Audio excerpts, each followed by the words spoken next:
in the den of iniquity. Vicinity no pretty, calamity fi hit we any moment. What a pity. Tomorrow never certain. What dwells behind the curtain? The face of evil smirking with the shifty eyes averting. It's not a steady bubble that either pop or topple. Many will fall and stumble. Let the dozers gather rubble. From LA to Colorado, Guinea to Burkina Faso. Cannon could reach the towers and the troops will storm the castle. I say, run, run, come, make we get it. Because the peace that is bestowed upon the meek is overrated. So run, run, come, make me get it. Calling all your daughters and your sons, we come forget it. I say, run, run, come, make me get it. Because the peace that is bestowed upon the meek is overrated. Lord, run, run, come, make we get it. Calling all your daughters and your sons, we come forget it. With the rubble steady rising, and hearts are compromising. Convictions here are stifling, making evil appetizing. The fists are steady forming, and countenance is falling. Defenses are withdrawing, possibilities are falling. In these your circumstances, evil will make advances. Pick up your sword and lances, and be sure to take your stances. Victory is never promised, the battle is upon us. Gather the brave and honest, and the righteous in your corners. Hello, hello, hello, and welcome. Am I coming in live and clear to people in the panel? Yes, we are. Welcome, ladies and gentlemen, to another episode of Case Closed, coming live and direct every Sunday, 4 p.m. Well, psych, sometimes 4:25, depending on the inklings or the emergencies that colored people time puts upon us, or African internet puts on us, or whatever it may be. So apologies for the lateness, apologies for the background and the lack of camera, lack of quality audio and all that, but we have a quality show for you guys today. But let's go ahead and get one thing out of the way. Click that like button, click the share button, click the subscribe button. Hey, go ahead and click that notification button as well. So as a result of a conversation that we had a couple of weeks ago, we are here to talk about slavery and in many different aspects, okay? Many different aspects of the slavery topic, okay? What exactly is the relationship between the slave and the master? Whom is really coming off on top here? And we remember Kanye West told us, right? He told us for certain that slavery is a choice, all right? So which is the better choice then? The choice to be a slave or the choice to be a master? But anyways, we have an all-star panel for you guys today, as you can see, okay? No introduction is needed. I got Dr. Thunder, got LAR Movement, Bernard Riley. We got Dana and the data, okay? She counts for two people, all right? She's got a bag of data with her too. Okay, now, let's go ahead and kick it off like this, okay? And we're gonna start, okay, with Bernard and then go counterclockwise to Dana, LAR, and also Dr. Thunder. And let's start with this very contentious point here about the choice, okay? Is slavery a choice, okay? Is it every day you wake up as a slave, you decide, I either give in to my master's demands or I die, right? Or I sacrifice myself. Every day you wake up in occupied territory, let's say you're in France, right? And the Nazis are occupying you. Every day you wake up and you open that door and you see that guy with the swastika on the side there. Every day you decide, okay, am I going to follow his orders, or am I just going to be like, F it and sacrifice myself there? So it's a seemingly simple question, but answer whichever way you want. Starting with Bernard, is slavery a choice in the way which I just described it? Are you free to get out of it at any point in time? All right. And right there, as you were speaking, I just successfully shared it. So if it looked like I wasn't listening to you, I was trying to hurry up and share the video while you were talking. But yes, the question, is slavery a choice? I think Kanye West was the worst person to spark that conversation because he gets called a genius a lot, and he's not a genius. He's creative, relatively smart, and unstable. So that could make for a person who can spark some interesting conversations or just say something interesting. But he's kind of ignorant too. I mean, so I don't care that he was the one who sparked that conversation. That's the part about it I don't like. But one hard brute fact of reality is that you can choose not to be a slave at any time. It's a tough choice. There's no doubt a tough choice. I'm not saying it's an easy choice, but you can choose not to be a slave at any time. I remember it was a joke by comedian Eddie Griffin. He said, "It's called." He said it's called freedom. Free dumb. If you're not free, you're dumb. It's like that's how he put it, and I understand exactly what he was saying. He was basically saying that you can make some choices to get out of this thing. That's just the fact of the matter. Even if it means we're gonna fight down to the last man. Okay, we just wanna die. It just is what it is. Now that wouldn't be good for us sitting here if they would have all collectively made that choice. Well, Ike would still be here. Ike would be all right, but I think everybody else on the panel, pending where you're from, where your people are from, we wouldn't be here. So, part of us got to feel like, okay, we glad they wasn't that rebellious. Of course, some of them were. There were a lot of uprisings. There was a lot of people who were hung and lynched in the whole works. I mean, we know the history. We could talk about that. But the fact of the matter is, what Kanye said, as unstable as he is, 400 years sounds like a choice. It sounds like people willfully decided, I'm going to be a slave instead of die. We could talk about the manipulation. We could talk about how, people are sheep and they get used to certain things, and they was born on a plantation and that was all they knew. So they were, hey, this ain't so bad. Who knows? Who knows the thought process of where the mind was at? But the fact of the matter is, yes, 400 years of slavery.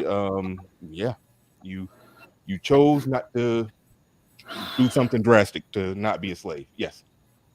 Gotcha. So you are saying it's a choice, a very tough one, right? It's not like a So it's not. It's it's a very, very tough choice, and unfortunately, it's a choice on the individual basis, right? It's like you got to decide if you're going to run and get shot by the Nazi or get killed by the slave master or whatever it may be. Not really. I think far as me making, okay, I'm just trying to, and again, I hate when we do this, when we try to put our modern day mind back then, because it's a completely different thing. But putting my modern day mind back then, I don't think I would be on some, okay, I'm just about to individually run. I think it would be on some, I probably would end up being a slave for a month while I'm trying to galvanize everybody to get to rally the troops. So, but eventually if I couldn't rally the troops, then I'll be the individual runner. But I don't think it's just an individual choice, because if you make the decision as an individual, you are choosing to die. But if you make the decision as a group, you're probably choosing to die, but not necessarily. You're gonna go out with a fight. Now, Dana, before we get to your answer here, I think that one thing that Bernard brought up should be, in case I forget, should kind of keep it there in the mind of how many people does it take to kind of defect, to run, for the whole slave trading thing to become kind of unfeasible, right? Because it's not 100%. It's not like 100% of everybody has to rebel. It's like, no, if enough of people are saying, hell no, you're not occupying my territory. Hell no, you're not. Anyways, but let me just put that on the table for now. Dana, is slavery a choice? What kind of a choice is it? What do you have to say about that? I had to unmute myself. You can hear me? Yep. Okay. It's a choice. Not really, no. Just if it's a yes or no question, I'm just going to say no, because there are a lot of people born into it. So if your parents were a slave and she's pregnant, the mom is pregnant and you're born into it. So it's an institution. When you look at India, to this day, they still have a caste system. That's just another word for slavery as well. That's like me saying, why are you not a billionaire like Mark Zuckerberg or Elon Musk? Is it a choice to be a billionaire or not? So when you're talking about the institution, it's not a choice. But Elon is African American, though. No, Elon is a white man. Elon is a white man. So he's not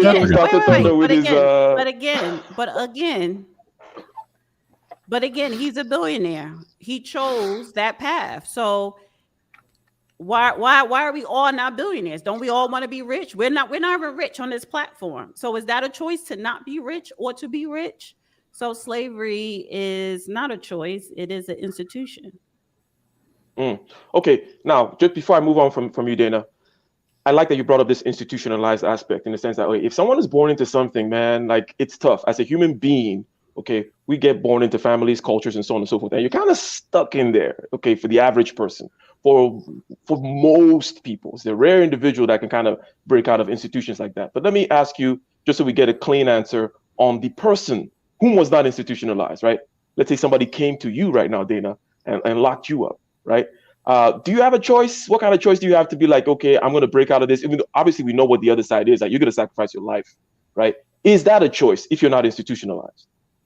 Well, so now we're talking about two different trajectories today, because if we're talking about the institution of slavery, or we're just talking about in 2022 and someone's trying to force you into slave labor, because if you're talking about going into the prison system where falls under the 13th Amendment, where you're considered a slave, why are you being arrested, be put in prison?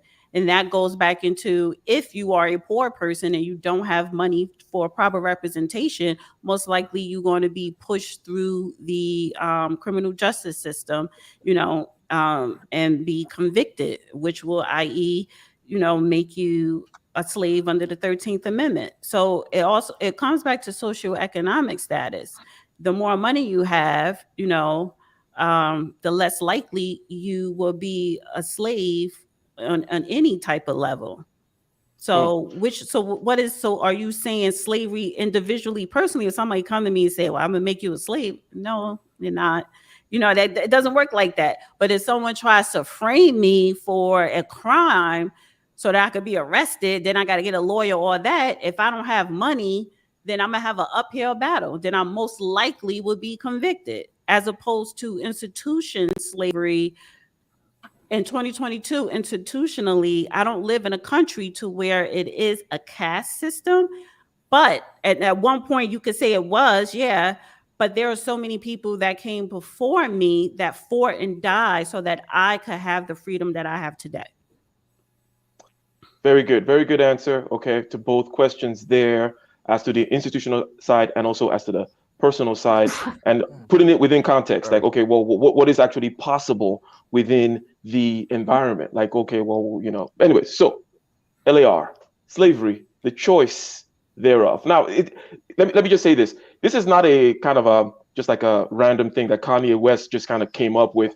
Let's take, for example, Jean-Paul Sartre. The existentialists, generally speaking, are these people who say that choice, you always have the choice. Like everything is your doing and you take full responsibility on all that kind of stuff, right? Well, that's one aspect of them. And he was the one that talked about the Nazi Germany occupation type stuff. That, hey, you're occupied, but it's your choice, because you could decide to bum rush the soldier. You're gonna die, okay, but you're choosing not to because you're gonna die. Anyways, LAR, what do you have to say about it? Well, it's not a choice, and I think we like to put too much sauce on it, especially when you're black. Because, hey, if I pulled up on you with a gun and said, take your car, you got a choice. You could fight for the car, But if you get shot in the face, hey, that's you chose. It's one of those things where we're on this kick where even with we had a choice during slavery. We're not immortals. This ain't the Highlander. It's not like we were there 400 years as all one person. Like, this is the third lifetime I've been here. I ain't got a sword yet. I'm trying. It's not like that. But the flip side about that is, kind of like retrofitting it to modern days and things that happen in modern times. Slavery is the same as imprisonment. It's the same as POWs in war camps.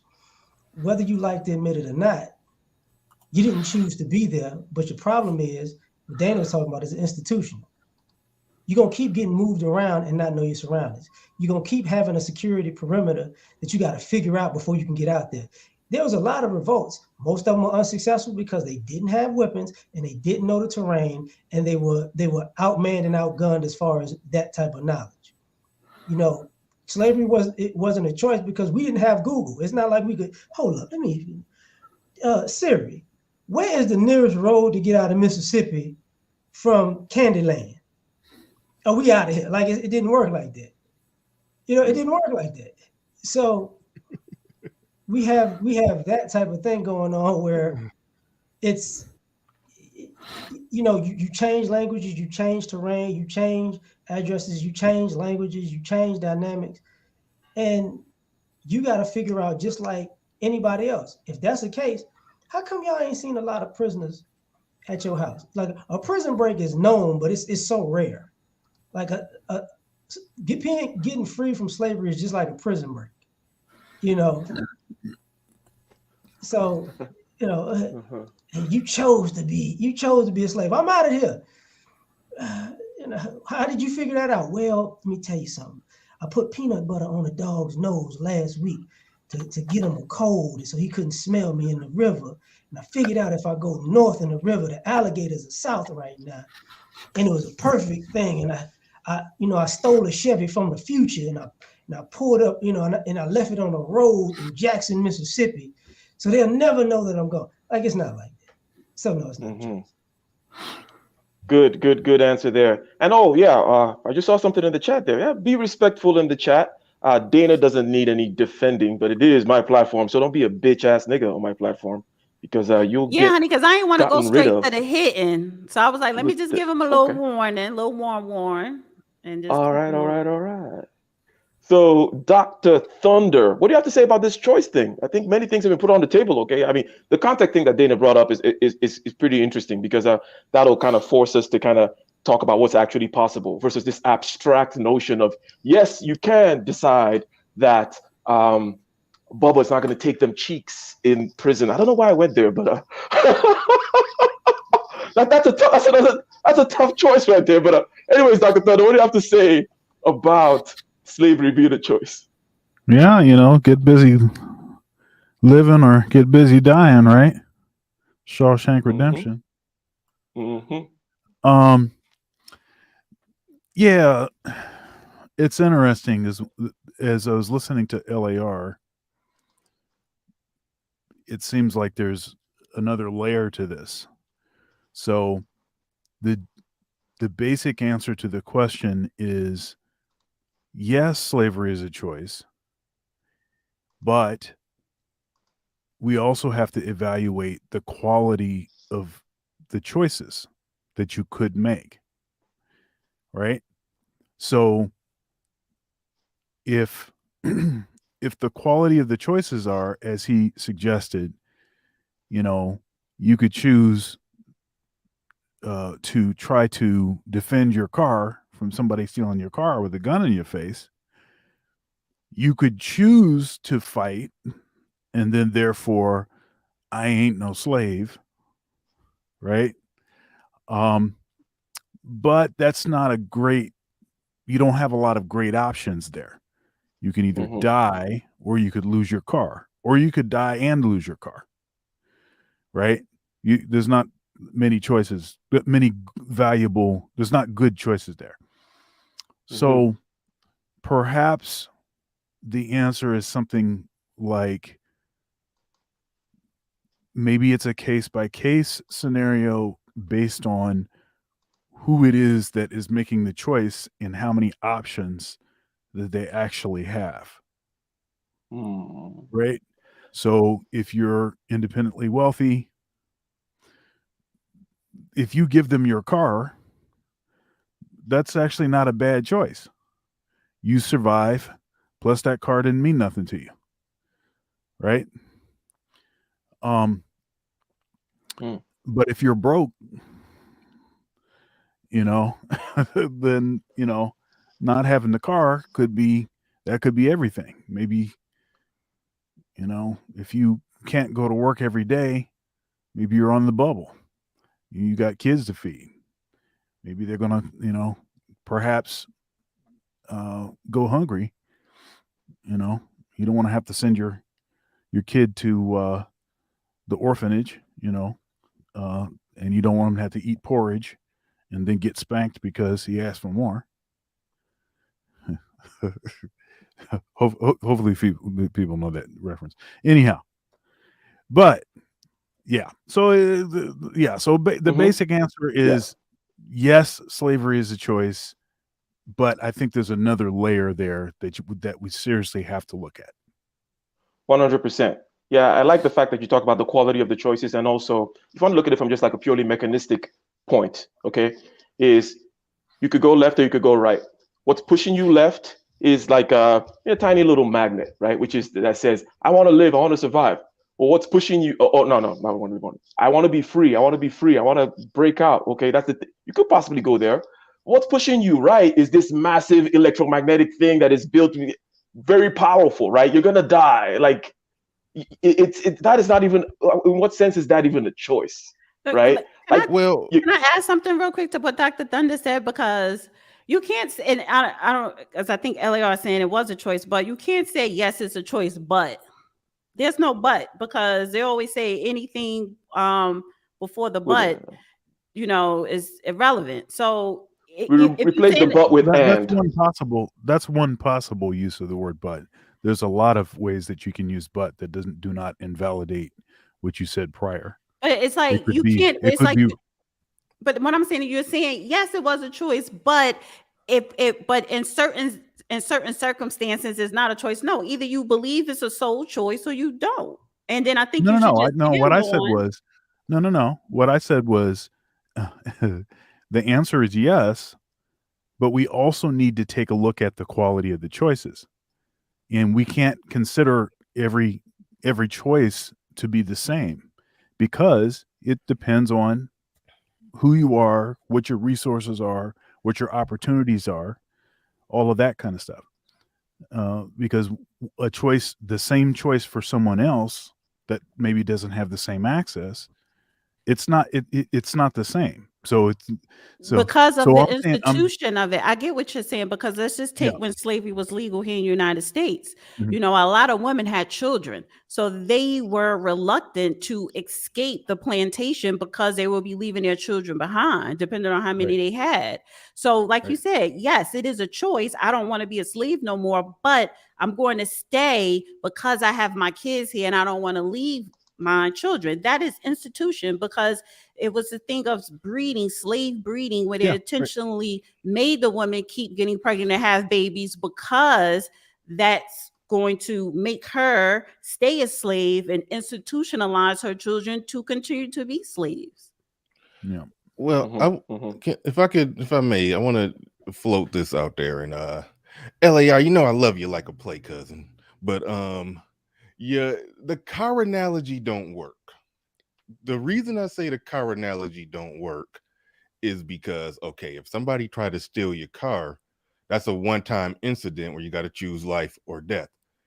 Slavery is more like he stole your car and you live on the same property as him, living in the shed, and you look at your car every day and you got to go wash it for him, and you know where he sleep. And it's like, though, and you live the rest of your life with him riding your car. So I mean, that's why you can't take an individual situation. And you were right to say that we talk about 400 years as if every individual lived them whole 400 years out. So yeah, so you're right on that. We are wrong when Kanye say 400 years sound like a choice. Okay, good point on that one. But it was the lifetime of an individual, and those individuals on that plantation. Yes, it was a lot they probably didn't know. We got Google, we can find out the best way out of Mississippi and all of that stuff. Like, yeah, so we get that. But the fact of the matter is, the individuals there on that plantation, what was it? Y'all probably would know this better than me. The average plantation had what, 30, 40, 50 people. Okay. Slave master, overseers. Like, you could probably count up how many white people may have been staying on the grounds, living on the property. I mean, A lot less yeah, white people than slaves is what you're saying. exactly. Yeah. Well, I don't know the exact number, but a lot less. Yeah. So in the lifetime of those individuals, yes, I do have to say they chose not to go and fight it.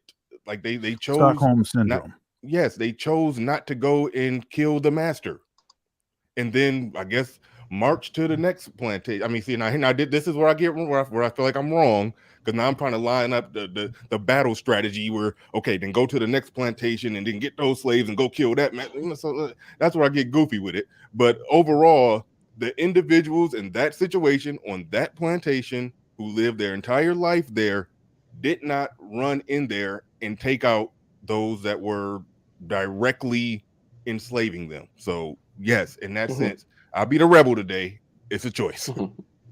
Let All right, me all right, all touch on right. something. Okay. Go ahead. Yes, I'm gonna respond. keep in essence, what I'm trying to say is enslaving somebody is a choice. But being a slave isn't, because to enslave somebody, you have to build an infrastructure before you enslave them to keep them there. Mm-hmm. So when I.e., wouldn't people, that be an institution? that's why I said institution. But to keep them there, they're not necessarily at the same place all the time. That was a big part of slavery, was the constant moving. That's kind of why I was talking about slavery kind of like a prison, because that's the prison model. It's more inmates than there are guards, but you don't see people getting away. You know why? Because the guards got bullets. Actually, let me add on to that, just a slight correction to that. The reason why, and you're right, there are more prisoners than there are guards, but they separate the prisoners by race for that reason, so that they will not uprise against the guards. And someone who was in law enforcement for many years, he told me that. So he was like, so when you have a Mexican gang or white people or black people, and the prison system intentionally separate people so that it will not be an uprising against the establishment, institution. So you basically agreeing with me that it's not a choice, because you're actually answering, you're explaining why it's not a choice, which I answer. I think LAR agreed with you from the start. Did LA you? Yeah. didn't Not you a, answer yeah, the question? yeah. It's not a choice. Because Yeah. he be bringing up Yes, Candyland and I'll get first confused. first and Dana just foremost. expects disagreement, you know. Because Yeah, He last week he agreed. did. no. What actually happened is Dana was supposed to be on the other side of my No. argument. And her and Ramil was the Wonder Twins, and now she done switched up after 2 weeks. No, Oh, no, no, I said it was. I oh. said it was not a choice. You said it was a choice. You agreed with Kanye, honey. I was on the opposite, and me and Ramil Okay. was supposed to team up today. Oh, so, Yeah. hold on, wait, hold We'll on, get to the time out. point. I'm new here, so do y'all Okay. do like ESPN first take? Y'all decide y'all position in the back before the show, and then come out and argue like, what's going on here? I thought we were speaking from the heart. Y'all be planning this stuff. This whole show fake. I'm out of here. I expected so. He always set it up. He sets up. Oh, we're going to talk about this next week, because it builds up from the conversation. No, 100%. And this is, we're going to get to the exact point of contention, which had to do with competence of the slave versus competence of the master, and then capitalism came in and out of the stuff. If you remember, Dana, that's a slightly different thing, which we'll get down to down the road. Okay, but yeah, Bernard, it's a past couple of weeks show that we're kind of reflecting on it. There's some good comments here on the chat. Okay, what's on here, which it says, is it really a choice if you're born into it? Well, Dana already addressed that. She talked about the institutionalization, right? If you're institutionalized into slavery, then it's more the chance that you can't really, even for me, which I say, yes, it is a choice, because you can always go out there, and it's not a good quality choice at all, right? You're deciding to kill yourself, right? But when you're institutionalized, I don't know, because we human beings are born into culture. A big part of whom we are is this culture thing. And if you're in that bubble, it's hard to see outside of it. And then someone else asked, okay, something about, let me see here, what we're using here. We're talking about the definition of slavery for our intents and purposes. That's why I talked about concentration camps. Somebody talked about prisons. We talk about chattel slavery, or you can talk about Nazi Germany occupying you. So we're talking about forced coercion through violence, right? Or somebody robbing your car, right? So that's what we're talking about. We're talking about violent coercion. Okay, is it a choice for you to fall in line, or a choice for you not to fall in line? Shout out to Doug, super chat, bringing it in, $10. You got a sound effect for us, Dr. Thunder? All right. On a sound effect. I was gonna wait for him to read it first, actually. If slavery wasn't a choice, I don't believe anyone told Nat Turner. Oh, okay. I'll bring up Nat Turner. Nat Turner, he didn't have a choice, as well as the many other slave revolts. Fight, run, die, or remain a slave. He put more choices on the table, that you can fight, you can run, you can die, you can remain a slave. Yeah, he said that there's a multiple choice question here. Okay. Now, thank you very much for that. And actually, and then once you've been freed, you could choose to go back to Africa or back to Egypt, rather. What? Where is that coming from? That sounds like some secret shade. He bringing in a some Holy beef, Bible some or Kemet, something, the Ten Commandments. some Kemet stuff from you four. You know the expression going back to Egypt. You know what that No, means. I never heard that expression. Yeah, it's like when the Jews were. We're going back to Cali. That's what we know about. You're taking it to the Bible and the desert and Moses. Okay. That's right. That's right. I see. Do likewise, ladies and gentlemen. Please go ahead and support the show if you like what you're hearing. Again, click that like button, click the share button, click the subscribe button if you have not already. We're moving on now from the basic question of, is slavery a choice? And I think we have a good smattering of answers and a laying of the landscape where we understand. And now we're going to go into something which has to do with whom is more competent. Okay. And this is closer to where we started the conversation 2 weeks ago. Right? Because LAR was, if I quote you correctly, if I paraphrase you correctly, you were saying something about the slave masters being incompetent because they depend on the slave, right? And then Dana was like, whoa, what are you talking about? You saying capitalism is incompetent? They built the whole thing. They put your ass in there. You're working and you're calling them incompetent, right? If again, I'm paraphrasing Dana correctly. So I would like to start with Dana, okay? And then LAR, and then we'll kind of go Dr. Thunder and then Bernard. So, what defend this kind of competency of the slave master? Okay, because somebody is saying the slave master is not competent. He doesn't know how to cook. He doesn't know how to work the machines. He doesn't know how to harvest cotton. Right? He's dependent on the slave for all these things. Plus, he's dependent on the slave for recognition and all this stuff. He's incompetent. He's no good. Defend the slave master, Dana. Well, let me just start off. You or Dr. Dundon need to have little clips to refresh, because that was 2 weeks ago. A lot happened in 2 weeks. My mind is all over the place, but I guess I could, go deep in my brain, honey, put on my thinking camp. So now remember a little bit of that conversation. So when I said he was the slave master was not incompetent because they created this institution. It is an institution. It was a business, international business, the sugar nexus. You have to have shipping businesses were created, insurance, business insurance, life insurance, all types of business that everybody, Anglo-Saxons, all types of people had their hands in. So just because you don't know how to cultivate the land, there are a lot of business people, entrepreneurs today, they don't know how to do something, but they hire people. What does the saying go? The CDF students hire the AB students to work for them. So just because I may not know how to do something, I go get the people that know how to do it and they do it for me. You pay them to do it. But the difference when it comes to slavery is, hey, this is the sugar nexus, and this is going to set my family up for centuries of generational wealth.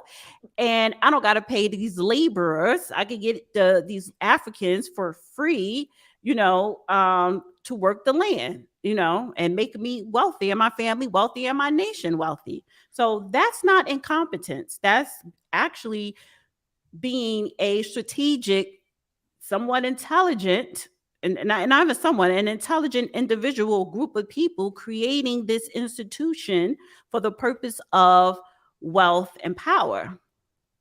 Very well stated. Create this institution. You don't have to do everything. As a matter of fact, if you want to scale, you can't do everything. So they're doing it on a big level, doing it on a generational wealth level, and they bring in the people who are going to do the work. So LAR, what do you have to say to this? Or do you mind explaining to us what you meant by the incompetence of the slave master?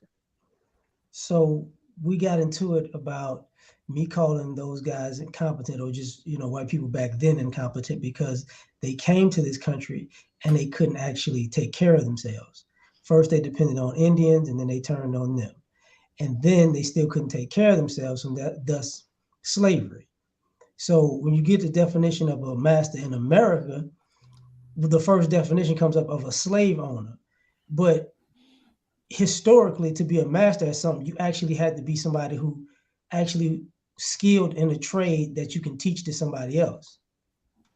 So in this country, the people we call masters were never skilled in anything. They had all the skilled people do things that they couldn't do. And they tried to do and failed doing it. So the only thing that they were good at was actually setting people up. Treachery. So they all capitalism.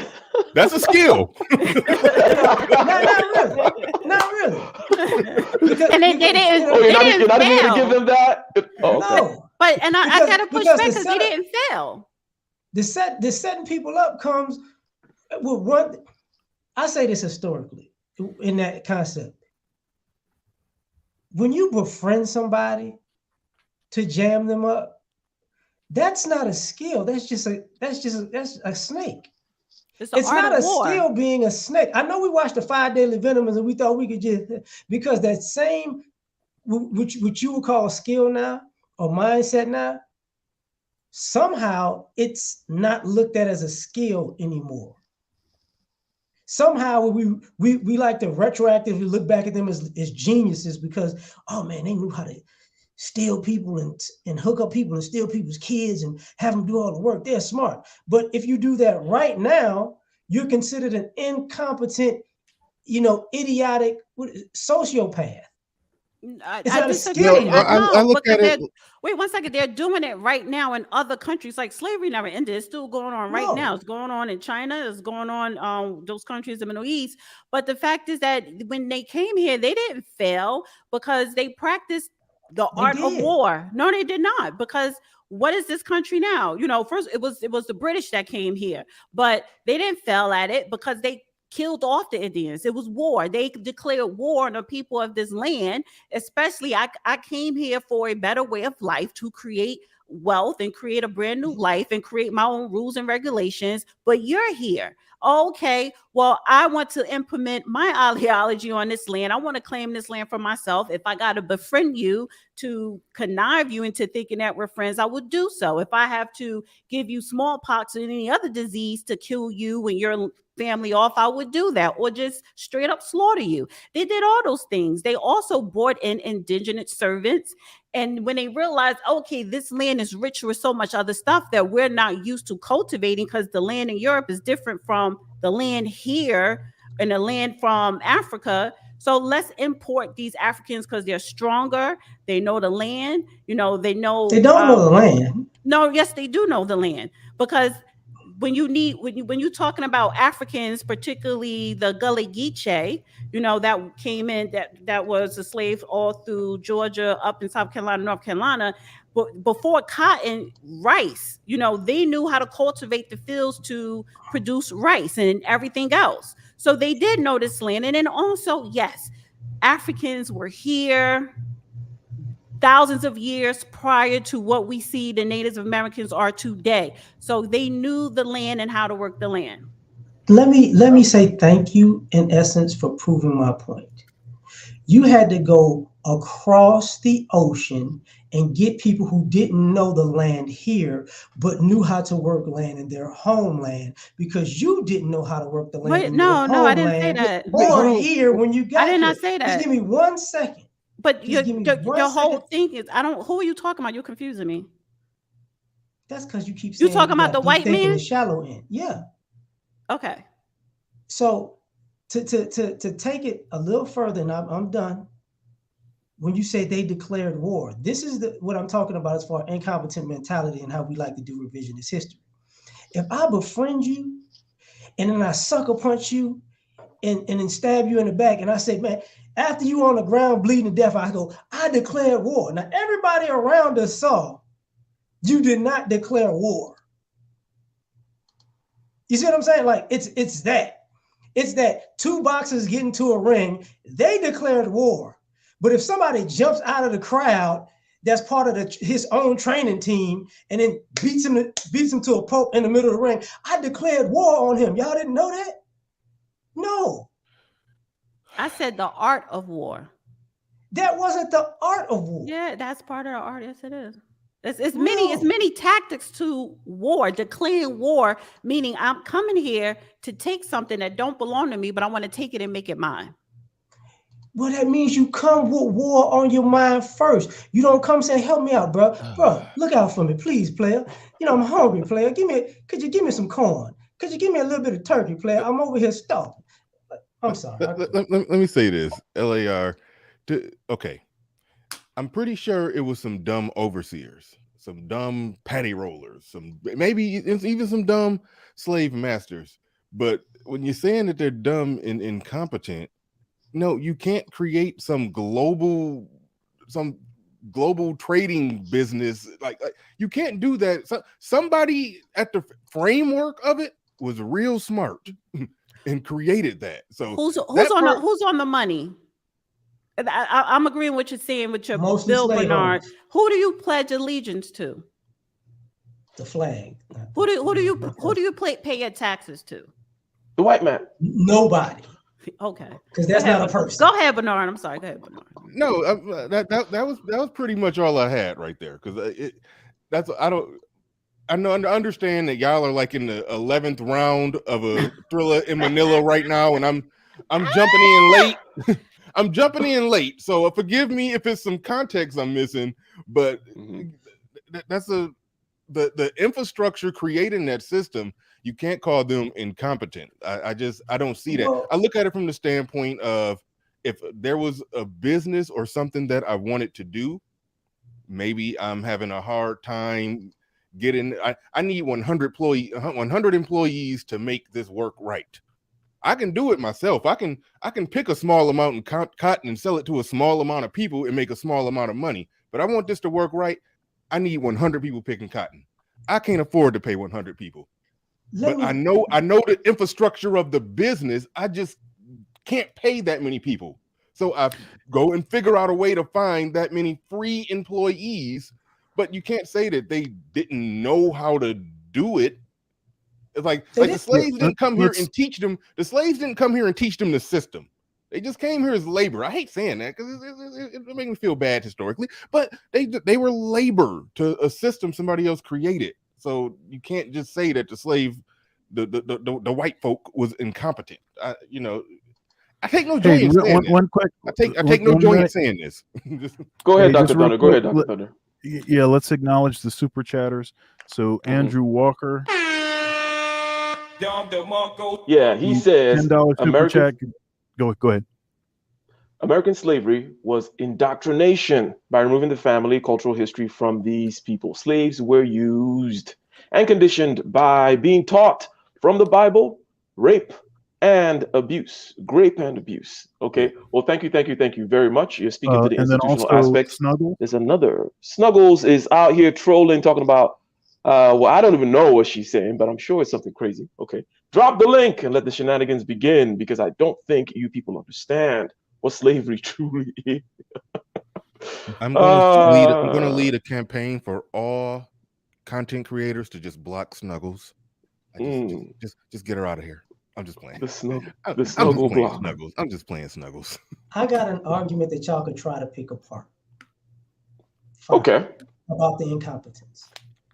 America is a capitalistic country, right? Mm-hmm. And in my opinion, the capitalism comes off the slavery business model. Mm-hmm. And some of the things we say in business is you need to hire people smarter than you, who are better than you, so they can actually get the job done. So, sneaky there, LAR. I just had to be petty. So if that's the business model today, and people go, yeah, well, if I can go and start a business, an LLC, and what I'm going to do is I'm going to get people around me who know way more than me. All I know how to do is take credit when these checks come. That's basically all you have to do now. We're living in a country where you could just take credit when the checks come while everybody else does the work. But you can say, I'm very competent. No, you just the first person to get the money to dish it out. You ever heard the saying, if you think you're the smartest person in the room, you're actually stupid? Like, you never want to be the smartest person in the room. So don't call yourself a master. I'm not. Ooh, what I call myself, but what I am is I am the master of capitalism. I am the master of maximizing my business or whatever institution that I'm a part of. So again, if I have to hire someone who knows how to do this job, then I'm going to do that. You need labor to do certain things. And I have to hire the labor. I'm not going to dig ditches. I'm not digging for oil. I'm going to hire some people to do that. But it's my business. I have to oversee the money. I have to oversee the account. And so let's just take today's. I have to still pay you. I have to pay people that work for me, the whole infrastructure of it. Now, No, going back to talking about slavery, wait. Going back to slavery, you still had to oversee your laborers, even though you weren't paying them. But how do you control someone when you're not paying them for their labor? Then you have to bring in other tactics, bring in other tactics to institutionalize somebody mentally so that you could use their physicality to get the full production out of them. I'll feed your children to alligators and let you watch. That's okay. Let's let's go for the next iteration, but let's have Dr. Thunder kind of make his point here. Okay, if you have anything to say about about the competence, okay, of the slave master or not. Okay, because I think what Eliar just said is good in the sense that Dana also said it before, in the sense that, okay, you want to get those A students. You want to get the melanated people with the strength and the know-how, okay, of how to deal with the land. Those are your A students. But there is a skill also associated with gathering those people together, whether you punch them in the nose or whether you finesse them by sales skills or whatever it may be, into a place. So these are, for me, my answer is these are different competencies. Okay, I'm not going to say one is a type of competence and the other one is not, right? And then we can argue about a hierarchy of competencies and which is above or which is below. But Dr. Thunder, what do you have to say about this?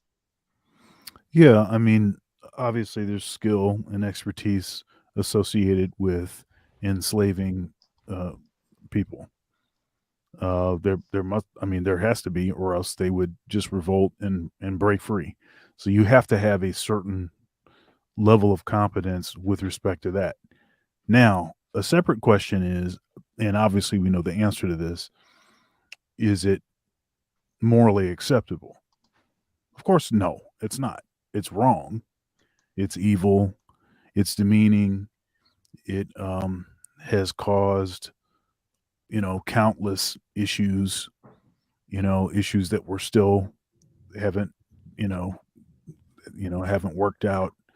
Yeah. So, but that's a separate issue. I think being able to acknowledge that there is some sort of competency associated with the ability to control an entire people's mind, collective mind, to keep them, the Willie Lynch letter, right? To keep them in check. There is skill associated with that. It's nefarious, it's evil, it's wrong, it's terrible, but you have to acknowledge that there is some skill associated with that. Yeah, I mean, so that's my basic Good. Good. Okay, so we're still in this area here. And ladies and gentlemen, by the way, as you come in, click that like button, share this stream. All right, click the share button. Don't just share it only on YouTube, share it on WhatsApp, Instagram, Facebook, all kinds of Snapchat, whatever. Okay, go ahead and share the stream, and also click the subscribe button if you're not already. Okay, now let's get more into and we'll start with Bernard now. Okay, let's get more into the subtlety of the master's mentality. Okay, Elia already told us that the master is a little bit lazy, which yes, we understand that, right? The C student is a C student because he's lazy, and therefore he goes and finds the A student and all. That's the capitalist game. We get it. But there is another thing that may be going on here in the sense that the slave master, okay, depends on the slave not just for his sustenance and stability, in other words, material stuff, working up the land and all that kind of stuff, but there's an identity and recognition aspect to it, almost like a spiritual aspect to it, where it's like, I am a master, right? Why? Well, because I have slaves, okay?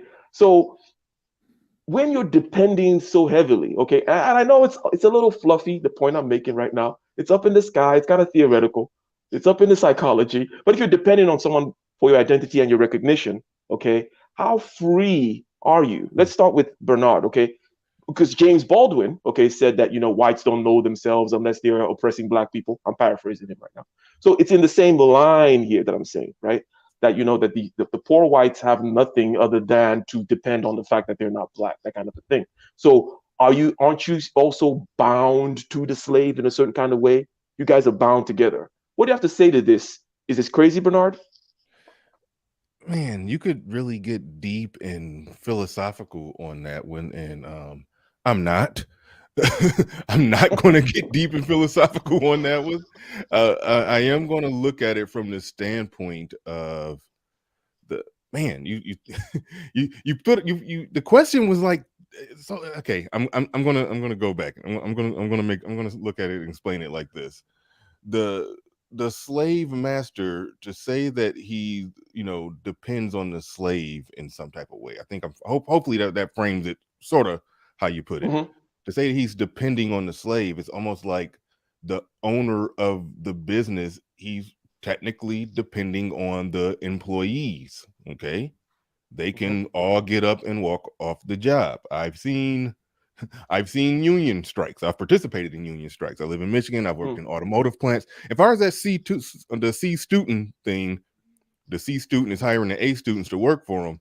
If we put this in modern times, I've worked on assembly lines. The assembly line workers, the labor, the slaves in that scenario, they weren't exactly A students. So I mean, I take no joy in saying that. I take no joy in saying that. But so I don't know if I buy the A student the C student is hiring the A students, because again, the creating the system. I've never seen somebody who, I've never seen a dumb person who successfully built a vertical business where there was a system that ran without him touching it. I just haven't seen a dumb person do that before. So that could exist. Because you're a C student doesn't mean you're dumb. But when you look at Amazon, so they have people that work in the factories, the assembly line. You don't have to be an A student to do that. However, the people that are operating the online, the website, or who wrote the code, the people that wrote the code for the website. I understand. Those are A students. The technology infrastructure, yes, those are A students. Now, Jeff Bezos, I don't know if he had a degree in computer science or engineering. I don't know.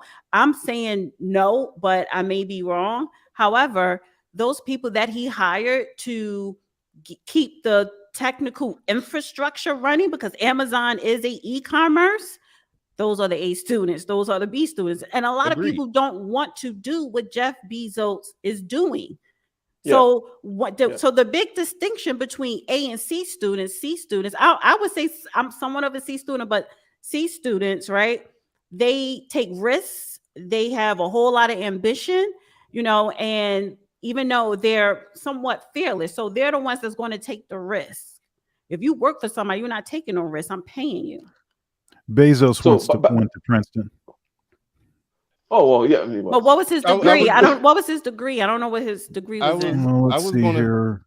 I was going to say, without even knowing what his degree was in, and without even electrical engineering, without even knowing and what computer college. And who's the CEO of Virgin Airlines? The white guy who's in charge of Virgin Airlines. He's Branson. He's dyslexic. I don't even think he went to college. He was a criminal, and his teachers in high school said, "Listen, two things are gonna happen to you. You want to be very successful, or you want to be a criminal or dead." You know what I'm saying? Like, which means they knew he was smart. But he was nowhere near A, B, nor damn near C student. You see what I'm saying? And this man was dyslexic on top of that, and didn't know he was dyslexic until he was a grown ass man. And he was already multimillionaire. So, but what did he have? What did he have that you, me, or any A student did not have or does not have? I know very intelligent people with learning disabilities, but some of them figure it out, some of them don't. But we're talking about A and C students, the difference. I agreed with you in what you said when you talk about the technical infrastructure of Jeff Bezos, of Amazon, and the people who are writing the code for the website and the functionality of everything. I get all of that. Yes, that's where the big business CEO or the business owner is hiring people who are probably smarter than him in that context. But when we're talking about, I mean, we started this conversation talking about slave labor. So the equivalent of the slave labor would be the person working in the factory, putting stuff in boxes and putting tape on it and picking it up and throwing it in the back of a truck. Like that's the labor. I don't think the laborers that are smarter than Jeff Bezos who went to Princeton. Yeah, it's not applicable. It's not applicable here. It's not. Okay. I mean, obviously, organizations are An complex. An engineer is a laborer. Now, There's levels to labor, and I will grant the engineer could very well be smarter than the owner that he's working for. So that one I will grant. This is what I mean by revisionist history. I know we don't want to say that Jeff Bezos went to Princeton and he got like 300 grand in the 90s from his dad to start a business of shipping books from coast to coast. You know, Princeton made you think about shipping the Iliad from New York to Texas. And that was the business, okay? Now, what we look at it as now is it grew. But let's not act like, you know, if you sent your kid to Princeton and they say, you know what, I'm coming back home and I got this great idea that I'm going to ship books from coast to coast, you'll be like, you stupid mother, I done wasted my money, especially on Princeton. But since the books expanded into something, we're going to act like, oh yeah, he was genius. He did the logistics and he did the coding and he was Tony Stark before Tony Stark ever existed and he's flying right now. No. He was stupid. And he wound up doing something that made money. They are. Wait. So you mean, wait. So you mean that he was stupid? Okay, tell us why he was stupid. He was stupid and he got lucky because we're in America. People don't read books in America unless they're from Daniel Steele. I think he was smart and lucky. I think he was do smart you know and why lucky. I think in order to make it that big, hold on real quick. In order to make it that big, you have to be smart. You have to be good and lucky. Okay, you can't just be dumb and lucky. You get hold on real quick. It's an early internet story, by the way. Real quick. That's the main thing. Early internet.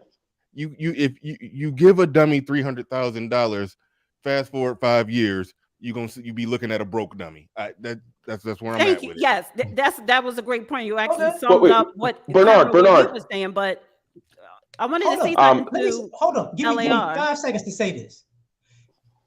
Let me prove my point by saying this. I thought you did. Everybody has Amazon. How many of y'all read the damn books on Amazon? Oh my God. Okay, so let me counter you real quick, LAR, because what you don't understand is first two things here, because I actually saw the video of Jeff in the 90s or whatever, like why books, right? Because he knew this is being an innovator. See, students, you have to look not just current, you have to envision the future, right? The fact is that so he knew with this internet and how it's going to expand.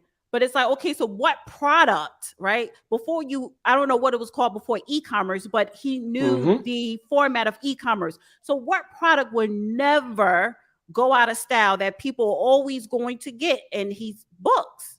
And they're easy to ship and they're rectangular and all that stuff. Yeah. Right. And if you are, whether it's your daddy or your mama or cousin or even your friends, and white people, they have friends with a lot of money and that has to do with slavery too, honey, generational wealth. But anyway, when you come home from Princeton, you're like, Dad, I want to start this business, but I need 100,000. Trust and believe he came to his father with a business plan. Daddy did not just write out no damn checkbook. They do business. Best believe Daddy and his friends had a stake in his business, a percentage. They don't his just dad give said their it was kids. A dumb idea. He thought he was going to lose the money. But he had wait. But he had a business plan, and his father still wanted stake in his business. It may fail, but you're gonna pay me my money back. The guy who created GoPro, I'm like, who the fuck is these white people with? I need to be more friends with white people because he was like, yeah, I asked friends for money because he got money from banks, but he needed 100,000, so he asked friends and relatives. I'm like, well, who the hell got money like that? Gave it to him. It fell, but you're failing, and that high capacity is different. You still pay back your investors. Failing means you didn't make a profit like you wanted to. You probably didn't make your projections, but you still got to pay back your investors. People are not giving you money for free. Yeah, I just wanted to jump in real quick. If I can say Go something ahead. real quick, and then And failing doesn't mean Go you're ahead. stupid. yeah. So just for clarification, I mean, everybody was kind of talking at the same time. So yeah, he went to Princeton, 4.2 GPA, Bachelor of Science in Engineering, in Electrical Engineering and Computer Science. Did we ask for So his bio? so You always got to come in being a professor. so anyhow, you so like data, yeah. Dana. So one thing, I think that we can.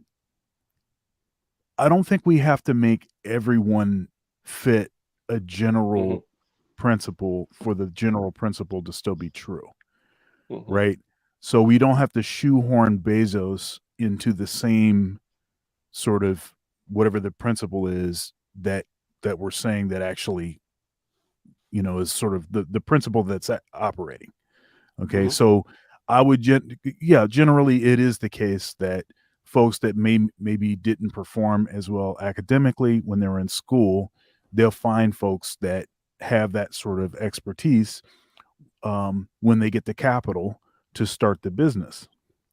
But the thing that the so-called C student actually has in spades over the person that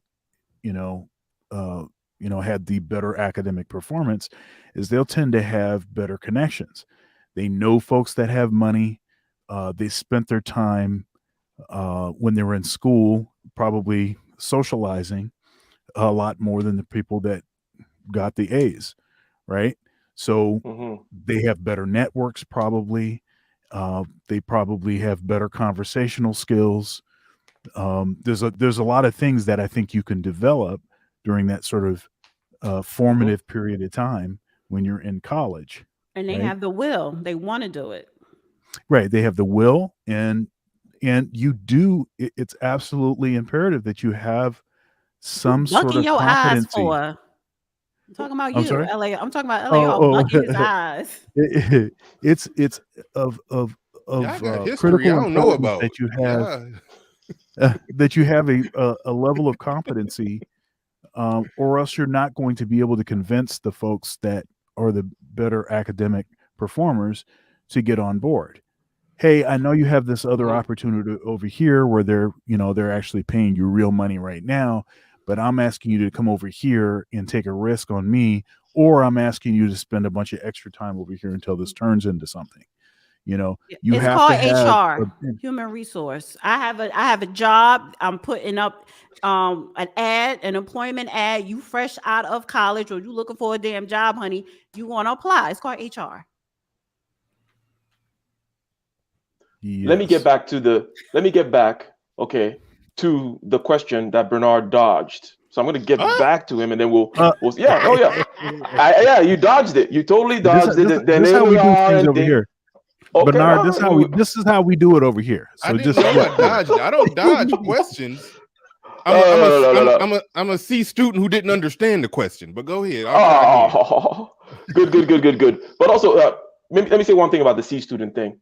Number 100% agree with what Dana said, what also Dr. Thunder said. And the C student is not a dumb person. I'm an engineer, for example, okay? And I am one of those engineers that hire engineers, okay? And I'm an example of that C student, but I'm not dumb. I'm probably smarter than the A students, but I'm a C student because I was doing all kinds of things. I'm not narrowly focused on books, right? So I have the time to develop all these other kinds of skills, blah, blah, blah, blah, blah. I'm a risk taker, blah, blah, blah, blah, blah, right? So anyways, I kind of fit that mold in the sense that I'm not necessarily a C student. I'm just saying that I'm not the 4.2 guy, right? I'm a 3.7. I hate the smart people because you're clearly intelligent. I hate when smart people say, well, I was a C student, but you were a C student by choice. I studied my ass off for a damn math test and got a C-. It's a difference. If you studied, you would have got an A. That was a hard-earned C-. It was. I was proud of it. Yeah. Are we not the same, Ike? We not the same. First of all, intelligence is a choice. Intelligence is a choice. Yeah. No, it's not. Oh, okay. So, Mr. Bernard, No, you're okay. right. It is a choice.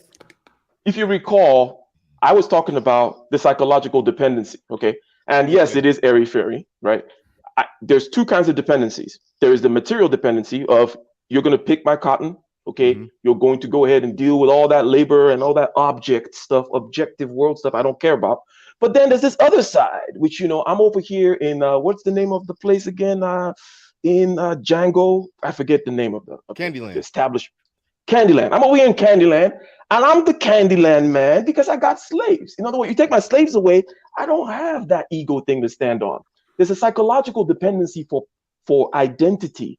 Now you can kind of poo-poo it, but we know that identity is huge. Okay, especially in this space, we know that people will kill and die for that identity thing. So there's a psychological dependency that this slave has. Okay, now you can take it you can answer the question like, what? I think it's BS. There's no real psychological dependency, and if there was, it doesn't really matter. Okay, all that really matters is the material aspect. But what do you have to say about the fact that the slave is the master is dependent on the slave for his identity and his position?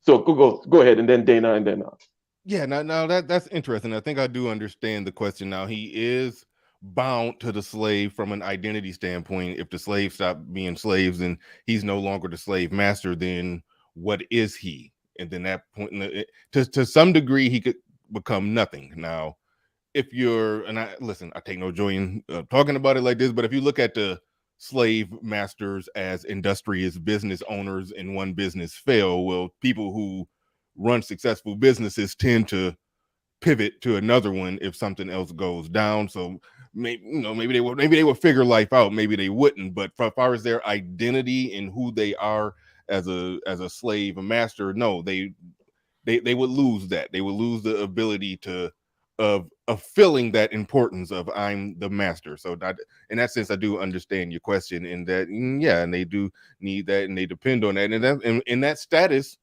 That status is probably had a lot to do with why, they wanted to keep it going. They wanted to fight the Civil War. They wanted to make sure they maintained that status of holding that position.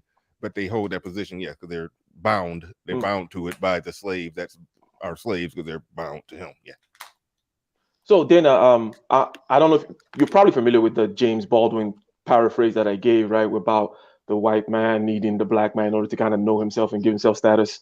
What do you have to say about all this kind of stuff here? About that the master is kind of bound to the slave, and if he loses the slave, then who the hell is he? Well, no, that's true. I like when you put Falcon Black comment on. He said, I know a few got tricked into expecting treasure on the ship, then they closed the door. That's not funny, but it's funny. If it wasn't for those, if it wasn't for those enslaved Africans that chose not to commit suicide, that chose not to rebel, risking their lives, I probably wouldn't be here. A majority of us Black folk wouldn't be here. So I'm not going to sit up here and say, they're stupid for continuing to be enslaved. It's about survival. But without the slave, where would the white man be? So what did he do? A capitalist, a business person, you gotta, if I employ people and, hey, I'm giving you my 2 weeks notice, or I'm not giving you no weeks notice, what do you do? So you have to give them incentives. But back then in slavery, you have to mentally enslave somebody. You have to trick them. You have to put them in positions to where they don't have a choice. You have to separate people from their tribes. You have to create these slave breeding plantations to keep the mother pregnant. You have to demasculate the man to make him look useless, so it could be a separation between a man and a woman. So you come up with all of these policies, or you come up with all of these what's the word for it? You come up with all of these things to keep the slave a slave, mentally, psychologically, before the physical aspect of it. Because the physical part is either I'm going to wake up every day and pick this cotton, or I'm going to wake up and I'm going to rebel, right? So in between making those choices, what is happening to you for you to choose either or? That is up to that master, that white man, to implement, or any color, right?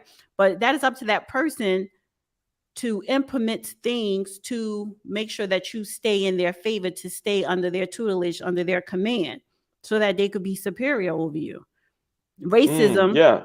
Okay. the ism is about what? Empowerment, power. So I have to make sure that my race is more powerful over yours. So what do I have to institute to make sure that is happening generation after generation? Yeah, racism as misandric aggression. So misandry, right? So that's how racism always represents itself, especially systemic racism, because in order to defeat a people, you attack the strong among them. You attack the men, and once you oppress the men, then you can destroy a society, and that's been a very I mean, it's nefarious, but it's been very skillfully executed. Against white folks. LAR, you've heard what Dana and Bernard said about this, and there's an agreement here that yes, there's a dependency, and you, as a matter of fact, it's probably a very, very strong dependency, and you want to keep the thing going, such that even let's say if you're a poor white person in the South, maybe even in time of slavery, where you're not getting the physical benefits, but you have that you can at least say, at least I'm white, I'm above, right? So you need that slave to be there, otherwise you ain't crap, right? So you may or may not agree with it, but I want to throw in an extra twist here, just on the table. You don't have to react to it, in the sense that the problem with getting recognition from a slave, and the reason why it's ultimately not fulfilling, is that we actually want recognition from something that's independent, right? It's like, I forced you to call me master, and I know that I forced you to call me master. And as I said, in a certain sense, I'm inside me, I know I ain't shit, right? Inside me, because I really want somebody to come from Mars that doesn't know me from jump and call me master and say, hey, you know what you did, LAR? You did a kick-ass job here. But when you take somebody and force them to say, hey, you're doing a kick-ass job, that's kind of a backwards thing. But that's another little twist on the ultimate lack of fulfillment that you're going to get when you're trying to get psychological satisfaction by enslaving people. But anyways, LAR, what do you have to say about this whole thing about the slave and the master being bound psychologically in this way? I'm going to try to marry everything that they said and you said. First, when y'all use the Django reference, Stephen was smarter than Candy. Who was that Steven? was the problem. Samuel Jackson. Oh, his name was Stephen. Oh, I didn't. Thus, my point being, his ass he was incompetent if it wasn't for Stephen. Him and his sister, because the sister was just stupid. Second. Say bye, Miss Laura. I'm tired of y'all with this C student. This Jay-Z. Well, you remember that part? You genius. Remember that? You remember she was like, say bye. He said, say bye, Miss Laura. Bye, Miss Laura. Yeah. Now hold up, LAR. Hold up, LAR. I just have to say this. There's a general aspect of what you're saying that I agree with, but it's like you're taking it one step farther than I can co-sign. And the step farther is that there is absolutely no competency, even if you recognize that you yourself don't have the capability. You're smart enough to recognize that, and then you find those that are capable, right? That to me seems like that still is a skill. That, I mean, there is something there. You have to give that some credit. Okay, so I would give it credit if that person didn't call themselves master. That's the problem. You can't call yourself master and need people around you better than you. That's your job to be the best person there. Yeah, but isn't that a semantical? It seems like it's the semantics of the word master that are providing the problem. But I think you can be a master of some things. You can be a master with respect to position and not with respect to a particular skill set. I don't think you have to be God in No, order to be master. this is why So I'm saying while I was talking about American, this way of being incompetent, because we have this bipolar thing going where we can be two things that are diametrically opposed at the same time. okay. And not be looked at as crazy. It's our semantics that we're double-minded. But going to the reference of what Bernard and Dana were talking about, because I was clowning about, that's what I meant about the C student / genius. It's just that's the constant. I was a drug dealer, but I'm very smart because I put it together. And it's 5 smart drug dealers out of 37 million of them, and everybody wants to act like they got the genius spark in them. That's what we do in this country. But I think I understand what you're saying. So basically, we're making the exception the rule. Is your argument? You're saying we are seeking to pattern ourselves after aspects of a person that actually they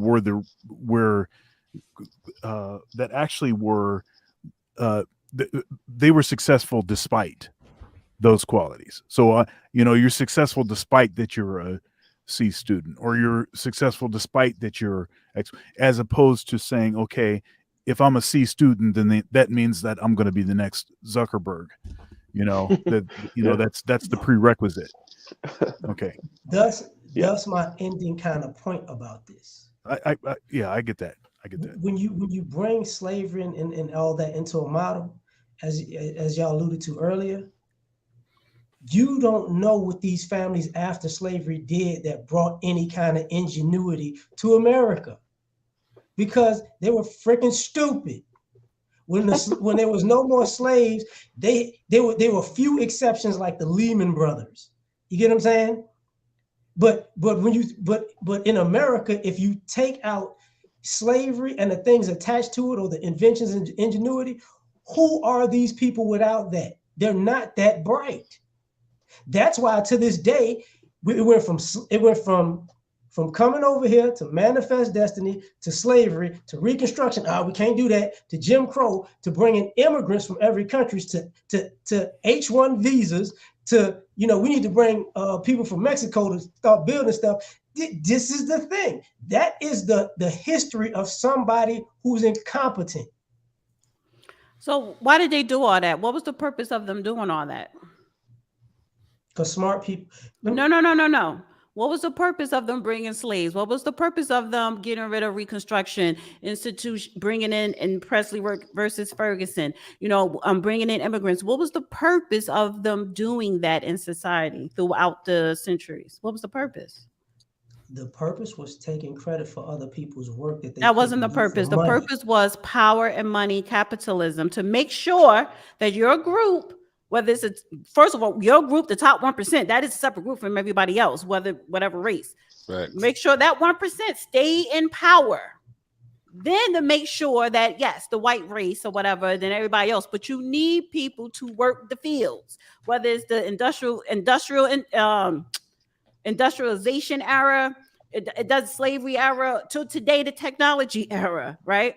So again, it's the reason for them doing that, incorporating outside to come in to be laborers so that they can stay in power. It's not about per se working the field. These are the same people who took credit for the pencil sharpener, the desk, the blackboard, the iron. Yes. Why? Did they make it? Why did I take your idea and patent it? Why? Because I want my family to have generational wealth. I want to take the credit for money, for profit. If I have to sit up here and create laws to marginalize you, disenfranchise you, and even institutionalize you, I would do that to be powerful. It does take a certain person with a low moral value, but you have to have some type of intelligence to achieve those things, and you can't do it alone. I think you're saying smart enough to know that you can't make anything. Okay, let's go ahead, Dr. But I'm gonna make money. I can't make it, but I want to make money from that. So if I got to take it from you and claim it as mine, I'm going to do it.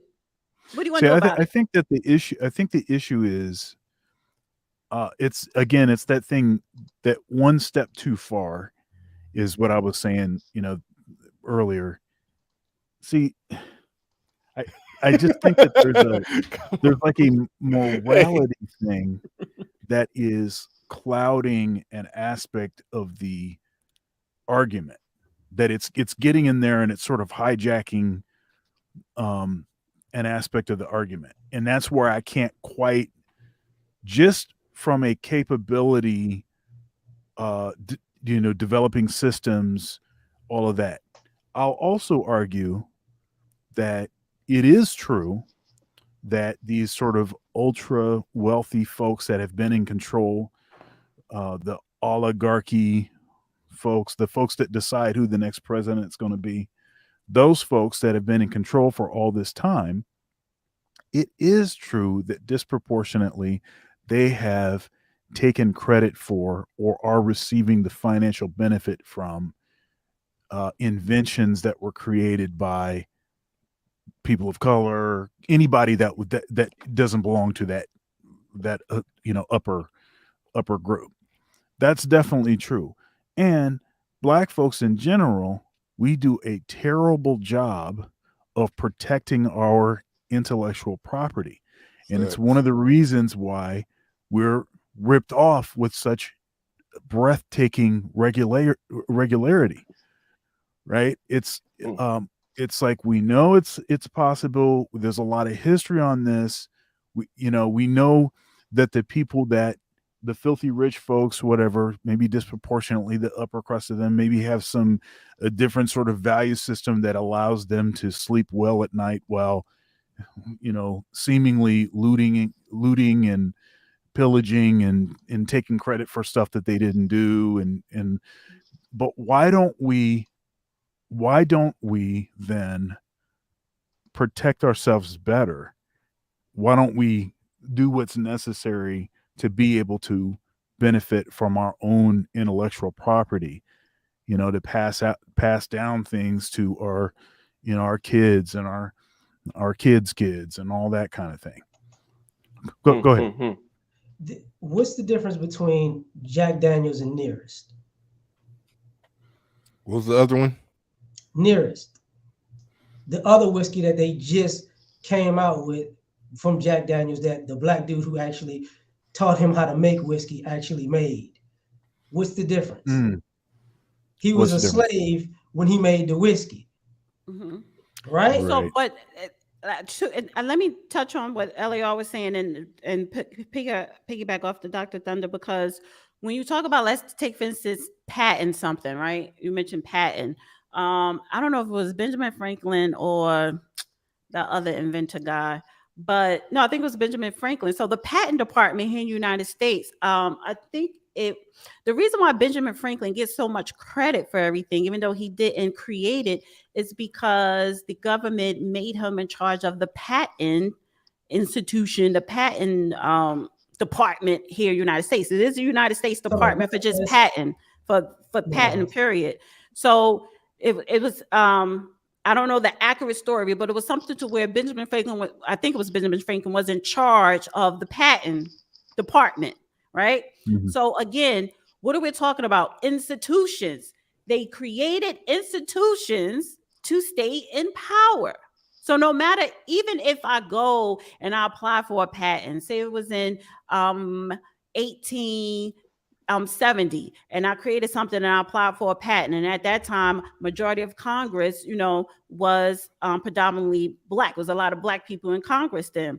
But this government finds ways in their institution to somehow take it away. Because by 1877, when they diminished Reconstruction and ushered in Pleasley versus Ferguson, that would have probably did something to disqualify me from my patent that I created because of the institutions that they established and put into place. When we talk about the Supreme Court, when we talk about Congress, when we talk about the IRS, the Federal Reserve is an institution. They create institutions to stay in power, to benefit them. So when I say slavery is not a choice, it's not, because it is an institution. that was built up to create cycles of slaves throughout generations. Okay, now it's kind of crazy that's already been an hour and a half. I don't know if that's just me, but it has already been an hour and a half, and we're out here talking about the master-slave dialectic. Okay, I ended the poll, and it says here, yes, 54%. Okay, no, 45%. And obviously, the question is simplistic, and that's why we've spent an hour and a half talking about it, generally speaking. Okay, now let me start, and perhaps what's the final round here with Bernard. Okay, are there any pros to being a slave? And here's what I mean. Okay, I don't mean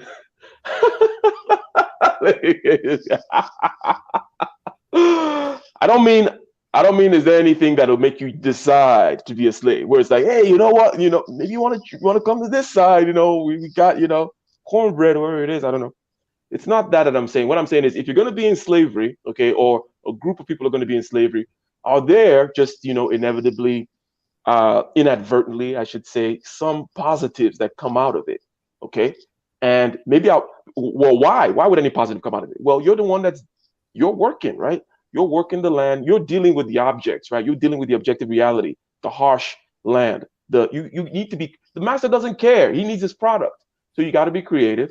You're dealing with the means and methods. You're dealing with you got to be resilient. You got to be creative. Blah blah blah. All that kind of stuff. So, are there from these conditions any positives that could arise from a slave class? No. Not to elaborate on that. Well, first off, I'm glad you went to me first. I do got to run at 6 o'clock. However, 6 EST. I don't know where everybody else at, but so in the next 10 minutes or so. So I do got to run. But as far as overall, are there any positives to being a slave? I thought deeply about it. If you say any outcomes that can come out of that, like for like a group of people, like that just got out of slavery, could they, could that experience, galvanize them in some kind of way to figure some things out? Possibly. But overall, no, there's no net benefit of it. I mean, if I sound crazy trying to explain this, but if you have I'm using air quotes here, a good slave master, okay, you no, I'm just going to answer no. I'm just going to answer no to that. No, if you're asking, are there any positives to it? No, the slave is an automatic negative. He's an automatic negative. There's no way around that. You don't have freedom. You don't have free will at that point. The positives that I was going to play around with, where I said a good slave master. Okay, let's just say if you're already just down on your knees and your knuckles as is, and okay, you got a place to stay and some 3 square meals. I mean, you don't got to worry about the functioning of paying bills and taking care of everything and worried about this. You just get up, you just go do the labor, and then you eat your food and go to sleep and relax. So I mean, depending on how it is, I mean, one could say that I in some way, shape, or form, the slave could possibly have a easy, stress-free life, but then I have to reach to make that argument. So overall, no. I say an emphatic no. Excellent, emphatic no. And yes, if I don't get to say peace before you leave, thank you for showing up today. Okay, always good times, Dana. Okay, people are saying things like, for example, what's on the screen right now, that ADOs are much more influential than Africans, which relates to this whole thing about some maybe a positive, right, that came out of slavery. Well, okay, you're over here in Africa, you got into the belly of the beast, and you can wage the war in a particular way. Some may say, hey, you learn how to cook good ribs because you had to deal with the tough parts of the meat or whatever, and that's a positive. I don't know, Dana. We're still eating chitlins today. The answer is no. Chitterlings, whatever they're called. Chitterlings actually came from Britain. They were and Irish people, they were eating it first. So that's So this wasn't started by Africans. The Europeans brought that over here. We just learned how to cook it and add better flavor to it. But it's called chitterlings, and then we call it chitlins. Exactly, whatever. So the slaves made things better. Go ahead, Dana. Right, but we made eating shit better. Okay, literally make eating feces great again. Okay, Falcon Black. I agree with what he's saying. ADOS are much more influential than Africans. But what was the question? I kind of forgot. Positives that could come out from a slave class. You were enslaved, and all these things happen. Yeah, go ahead. Make no mistake about it. The black people, the enslaved Africans, right? And by the time the end of slavery, and even those who passed during slavery, they knew how the white man think, what they wanted, how they operate. That is a positive, knowing how white people think. Now, somewhere along the line, it's just we have this cognitive dissonance that's going on. And that came about of slavery as well. But certain people, certain groups of black people, right, especially during Reconstruction, which is why right after slavery, we were the most educated. Like our education, we were more educated than white folks, and it was more them than it still was us. We built institutions ourselves. We became elected officials in our government, right? And you're talking about in a 10-year window. So that's the positive, because there was something in us that knew throughout being enslaved or coming from parents who were generational slavery, you still had something in you to where you were free and you knew how to go and operate and get shit done, build up institutions, build up community, build up families, coming from this era of inhumane living conditions and stuff. So there are some positive, and that's just knowing the white man. You got to know who your enemy is. You got to know how they think, how they live, how they feel. So knowing the ins and outs of the white man. How you live in Biggie Smalls, mansions and Benzes. Hey, LAR. Hey, before you go to LAR, I'm just going to say goodbye to everybody, because I do got to roll. It was a pleasure. It was a pleasure. So you're gonna come back? You gonna come back next week? Oh no, yeah. Pencil me in as a regular. I'll be here. Yeah, let's go. You want to hit these 2 or 3 minutes of shenanigans I'm about to do? I'm gonna have to. No, he's ready to go. He's ready. He doesn't want another dissertation of Aristotle, Socrates. Yeah, I gotta listen up. Hey, we have an alumnus. All right, y'all. I'm out. Hey, we've got an alumnus in the chat. What's happening, Chantel? Yeah. On the original cast members here of Case Closed. Shout out to you indeed. Now, LAR, okay, positives. We've seen people lay out certain things on the table. Again, there are conditions on the ground which make it such that the slave was doing certain kinds of things and had to be creative and had to deal with the day-to-day craziness, okay, of making chitlins taste good again. What else? Or is there any positive, or are you going to be on the Bernard camp that says, overwhelmingly, it's so negative that any little thing that you came out of it was just kind of you just basically trying to get by. You're just trying to survive. Yeah, sure, you added hot sauce to it, but now your families are destroyed. Go ahead, Liliar. Just know I ain't ish for the things I'm about to say. I only mean half of them. We're trying to figure that out, honey. They're positive because necessity is the mother of invention, and greed is probably the mother of destruction. We got a lot of 100-yard dash winners from trying to escape. We got the best seasoning in the world for seasoning shit like they was talking about. We've created a whole bunch of things in this country. I'm guessing the killer crossover came from juking slave dogs or something. You get what I'm saying? So we've done a lot of things because of slavery, because truth be told, and when I say ingenuity, the scientific part of everything is what I'm talking about. Truth be told, one of our biggest strength and weakness as Black people in America is our ability to adapt. because Wait, we you said that. adapt. I'm sorry. Wait, back. Sorry. Strength.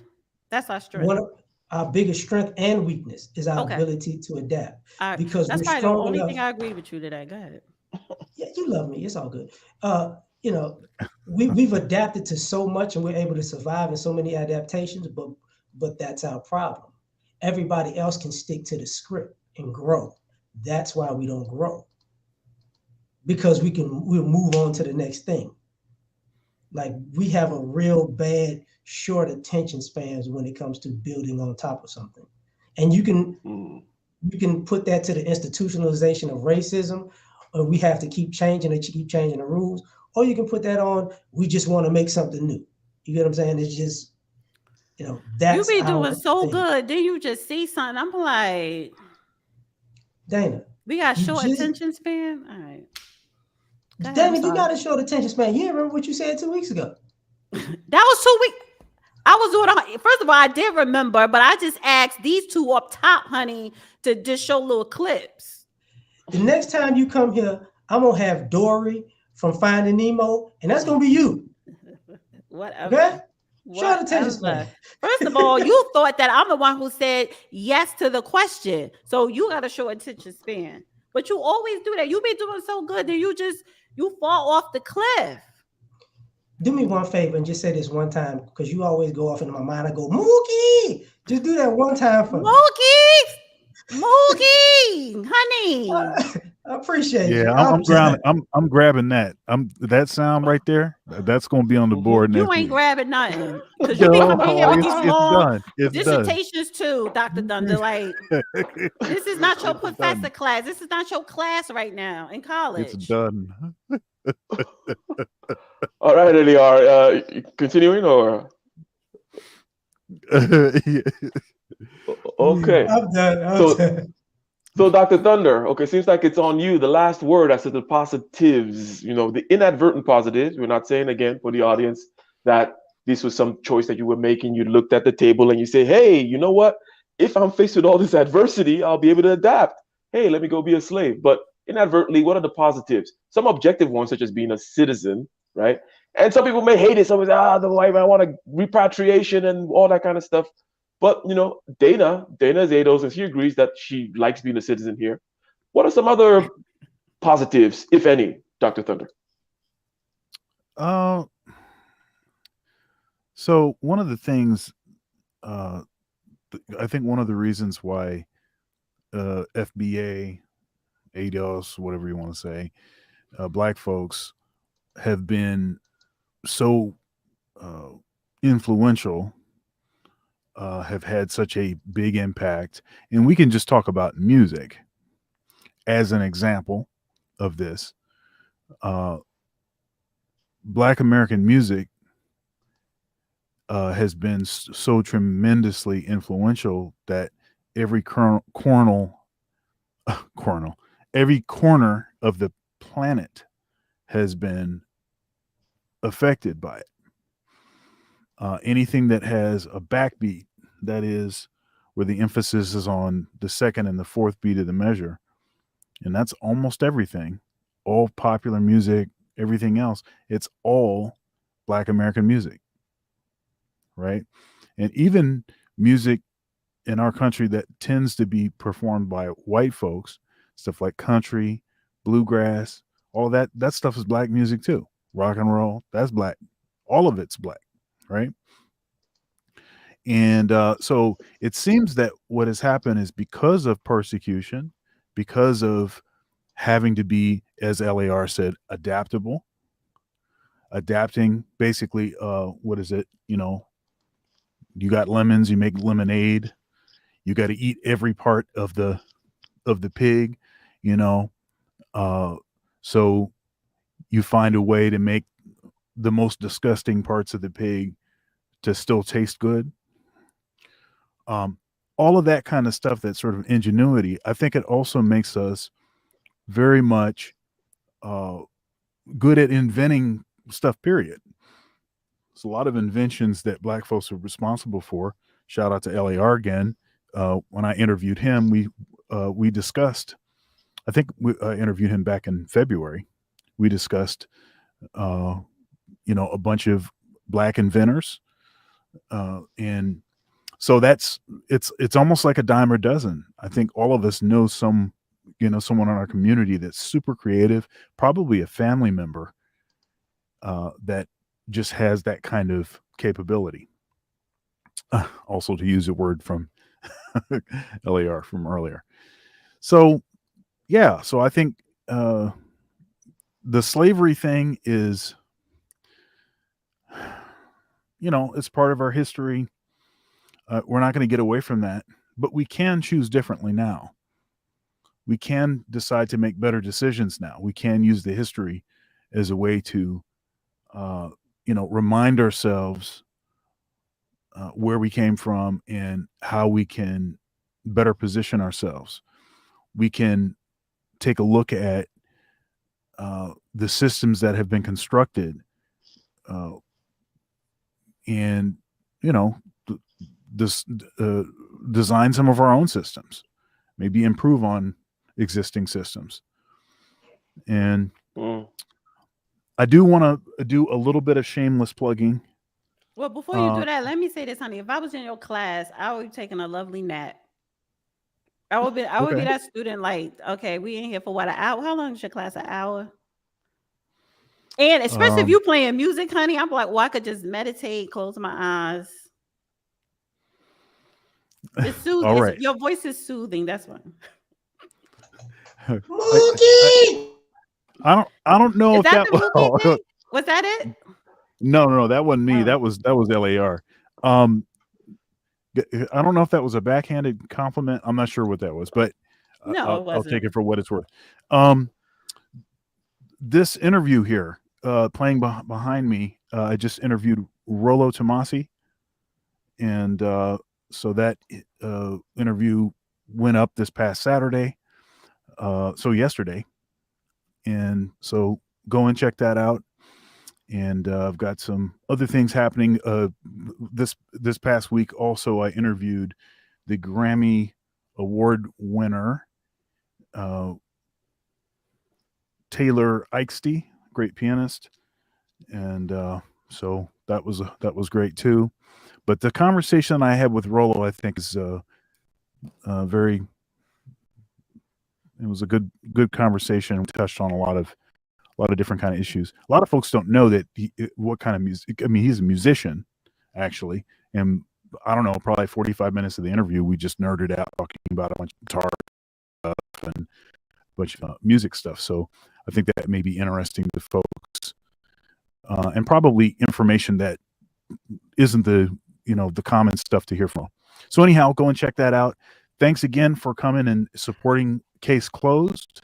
Are you ending the show right now? Because you know what? I like this question. Falcon Black, honey, is coming with some good commentary and questions. Sure. I mean, it's uptight. I didn't even give my I didn't give my closing remarks. So sure, go ahead. Oh, so I mean, shouldn't I say, okay, this is closing remarks section? Like, yeah. I said it about a while ago. I wasn't explicit about sorry. it. Yeah, but let me. Short attention span, Dana. I'm sorry. I fell asleep. I'm sorry. Between Dr. Dunder and his jazz voice and you and fucking Socrates, honey, like I was nodding off mentally. It was in short attention span. It's like, really? Let's start with Falcon Black here, and to kind of land the plane here, so you can make your final statements, Dana. But basically, there are two comments here. Number one is from Amhotep, talking about the positives that could have been, developed, right?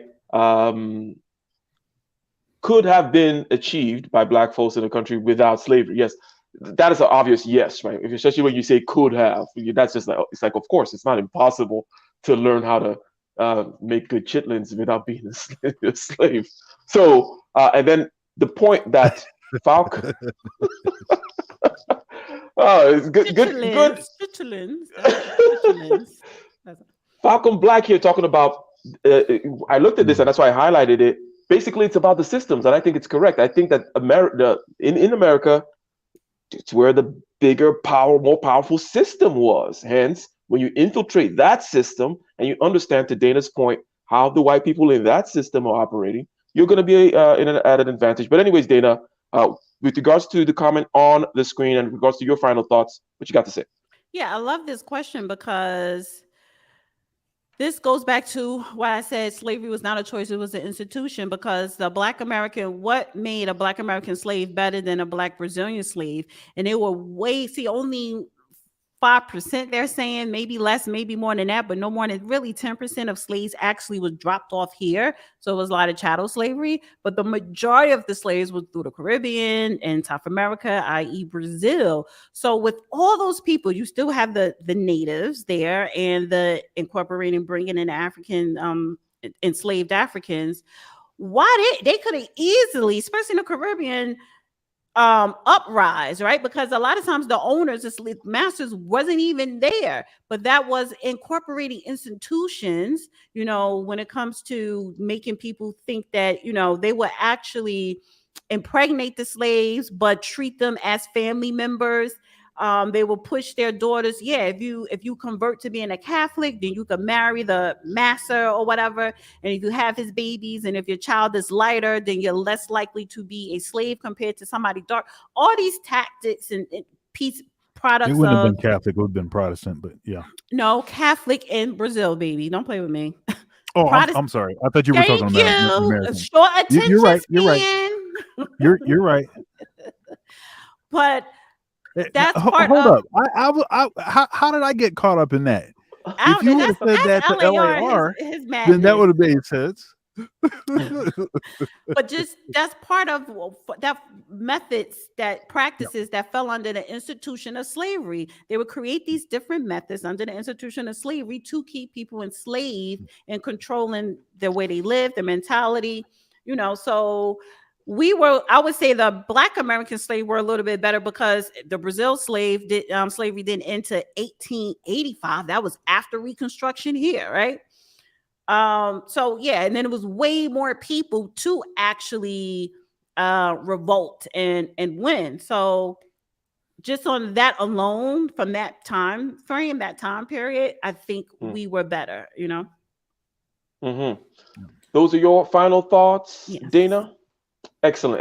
And just to be fair, LAR, did you have anything in addition to say by way of final thoughts or closing us out? Okay, no, good. You are done. And a couple of people in the chat here, Vision TM and I'm Hotep, talking about two types of power: nuclear power, the big military power, right, which is an American export. But then there's the soft power, which is another big part of American export, which also makes it such that the hip hop and all these other kinds of things, Black American culture, it's put out there in the world as a way of making America seem nice, not seem, but it's very attractive to the world, right? American soft power project, right? In the sense that I'm in Africa right now, for example, and you stop somebody in the street right now, say, well, who would you rather be the capitalist that owns where you work if it's going to be a foreign person? And overwhelmingly, everyone would say, I'd rather an American own it. I don't want to be under no Chinese or Russian or nothing like that. Okay. Part of that is just the American propaganda, Hollywood and all that kind of stuff. America is great with soft power, great with marketing propaganda. It's, Coca-Cola and McDonald's and all that kind of stuff. Very, very attractive. But anyways, ladies and gentlemen, this has been a great episode. Okay. Who knew that we could spend almost 2 hours, dissecting the ins and outs about the slave master dialectic, whom is actually at an advantage. We saw that, hey, this is a little bit more complicated than we thought. Okay. The slave is dependent on the master is dependent on the slave ends up getting some positives out in the end. But anyways, thank you all for watching. Thank you all for stopping by, and we'll see you again next week, same time. That is 4 p.m. Eastern. Next time it'll be on Dr. Thunder's channel. Peace.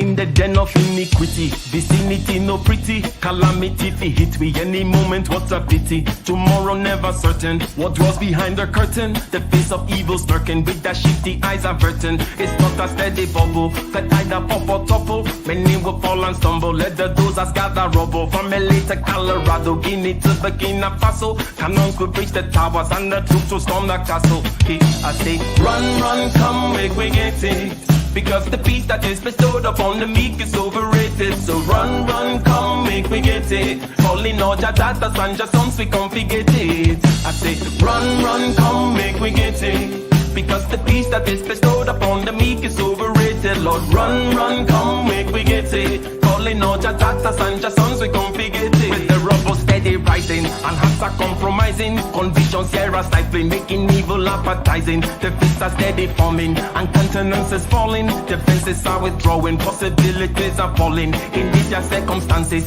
evil will make advances. Pick up your sword and lances, and be sure to take your stances. Victory is never promised, the battle is upon us. Gather the brave and honest, and the righteous in your corners.